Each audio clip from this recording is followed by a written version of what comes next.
It was a special holiday on the island of Sodor. Bertie the bus was working harder than ever before. All the engines were busy too.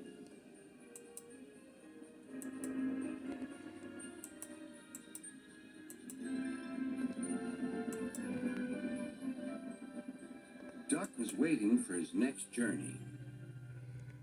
Near him stood a red bus, but he didn't look friendly like Bertie. The bus growled as he gazed at the happy passengers. "Stupid nonsense," he grumbled. "I wouldn't have brought them if I'd known. I'd have had a breakdown or something." "I'm glad you didn't," smiled Duck. "You'd have spoiled their fun." "Bah! Enjoyment is all you engines live for. One day railways will be ripped up."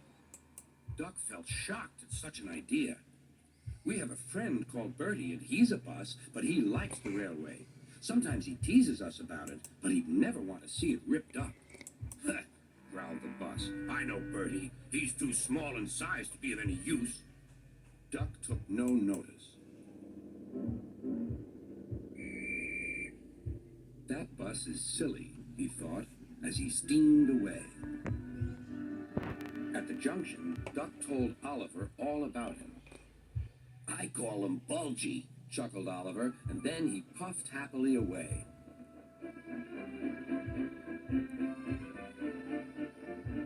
But that afternoon, when the two engines met again, Oliver was no longer laughing. "Bulgy's friend has come," he said. "He's rude too. He's taking Bulgy's passengers home and leaving Bulgy free to steal ours." "But he can't," objected Duck. "Bulgy says he can get them to the big station before us." "Rubbish," replied Duck. "It's much farther by road." "Yeah," continued Oliver, "but Bulgy says he knows a shortcut."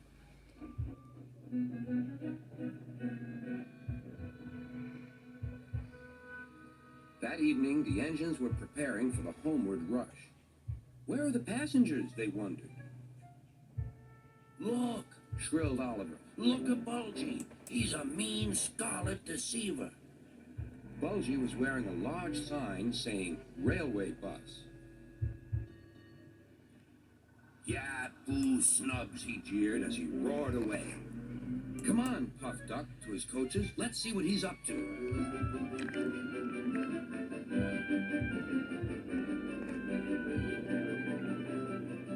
Duck wanted to get back at Bulgy, but he wasn't sure how.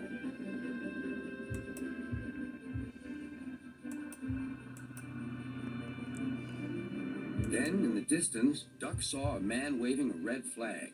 That meant danger.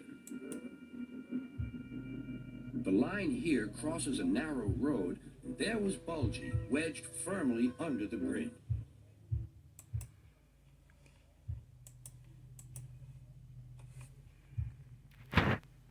Crosses a narrow road, and there was Bulgy, wedged firmly under the bridge. "So this was his shortcut," chuckled Duck. "He tricked us," shouted Bulgy's passengers. "He said he was a railway bus, but he wouldn't accept our return tickets. He wanted us to think railways are no good." Duck's crew examined the bridge. "It's risky, but we must help the passengers." "Passengers are urgent," agreed Duck. Duck slowly and carefully set off across the bridge. Bulgy wailed as he felt the bridge quiver. "Oh, oh!"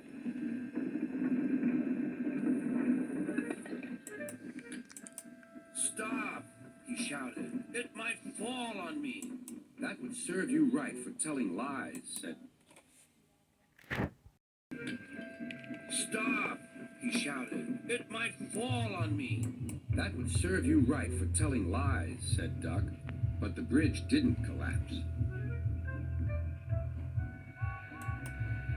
Duck made good time, and all the passengers caught their trains. The bridge is now mended, not unfortunately Bulgy and his ways. He never learned sense. He's a hen house now, and his lies can do no harm. The hens never listen to them anyway.